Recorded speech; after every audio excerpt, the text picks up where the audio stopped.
Good afternoon. My name is Sataman Ceballos, and the topic that I'm going to be going over is the pros and cons of using animals in rodeo events.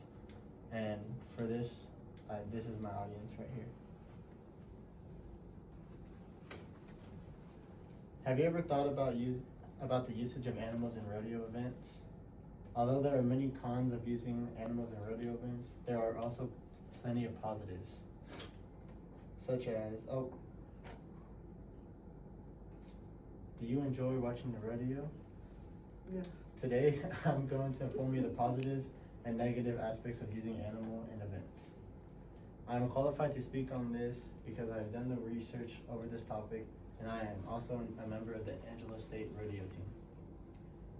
I will do this by informing you the dangers and downsides of having animals in the rodeos, as well as the benefits and the upsides of having them in the events as well. Many critics view animal usage in rodeos as a negative thing, such as they are abused or that they aren't treated with proper respect, as others see the value of how much time and care goes into the animals when they are not performing. For my first topic, I'm going to be talking about the care and treatment of professional rodeo livestock. Animals' health and well-being are taken care of. So they are taken well care of during the rodeo and after the rodeo, whether that's being fed 24/7 before the rodeo or after, and they are always given water and they are never run dry. The second point I have for that topic is animals are getting pre-event inspections to ensure there are no injuries and illnesses. So each and every animal that is used during the rodeo has gone through a inspection by a doctor, by a certified veterinarian, to just inform that they are able to perform to their best ability. And according to this, Chantel A., she says that the defenders of the rodeo will often argue that rodeo animals are valuable, so they will not be mistreated or put at risk. This is like saying that race car drivers will not put their valuable cars at risk in motor racing. The fact is that financial rewards outweigh the risk, and that is my first topic and my first source.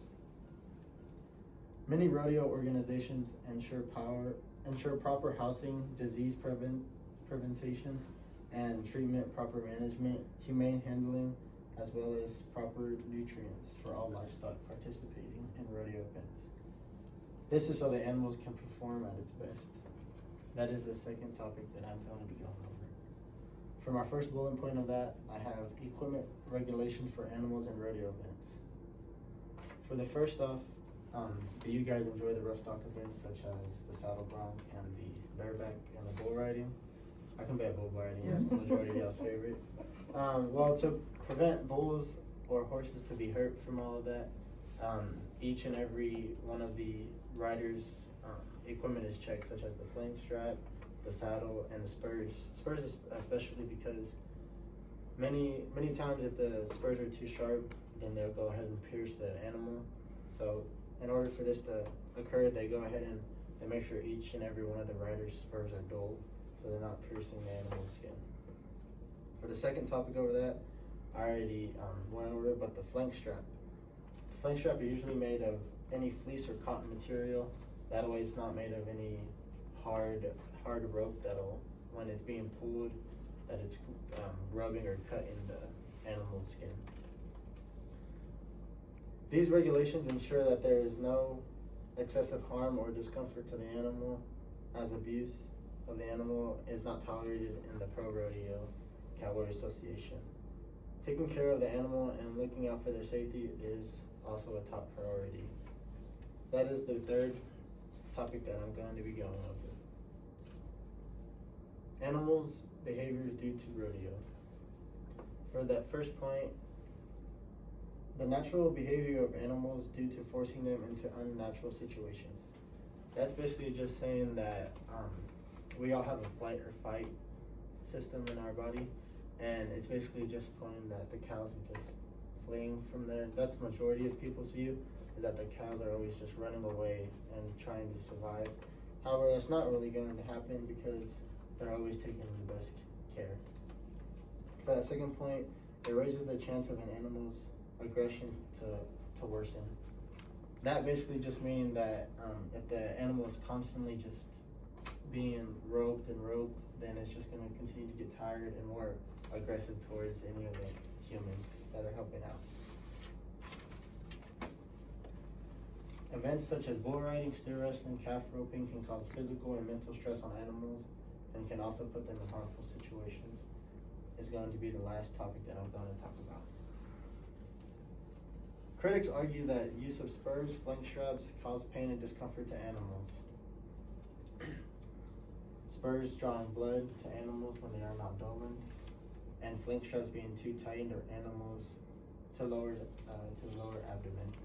However, calf tying is also in that scenario because when the calf is roped, it's causing a lot of stress on the neck, and they think majority of the viewers think that when the cow is roped from the neck and it flings to the ground, that it's causing a lot of pain, and it really isn't. The worst scenario to be in is probably when the calf tire flanks the steer and the steer lands on its hand. I've only seen that happen one time, and the steer did end up breaking its hand. So that is majority, but that is like 20% chance. And Tracy Schaefer said that according to study, 50% of the rodeos are injured every year, with many of these injuries being severe enough to require veterinary attention. The most common injury includes broken bones, head trauma, and internal bleeding. That is my source for that.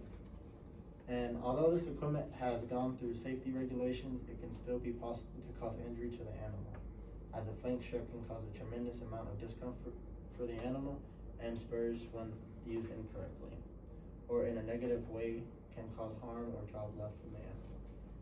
In conclusion, by informing you the pros and cons of the animal welfare and rodeo events, you can see that the animal's health, well-being, and needs are taken care of, and which is the top priority of each and every rodeo's pro contractor.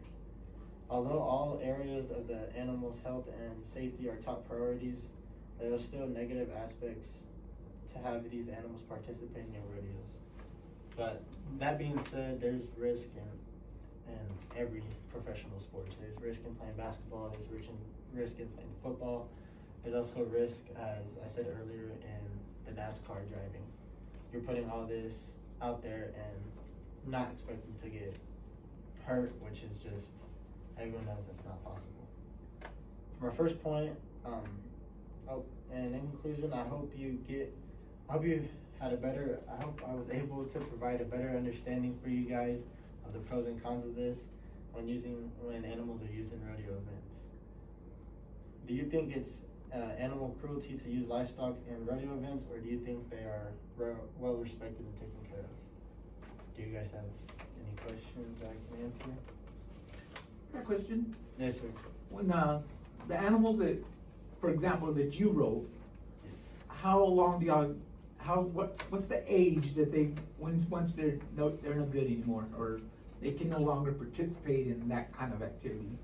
Well, I am a team roping participant, so usually we'll start roping them from about 1 year old up until they aren't good to rope anymore. But what I mean by that is, for a pro rodeo, you want a big, strong, fast steer that's why you see all those quick times, is because the steer is big, it can take that pull from the horse, and it's strong and it hops really well.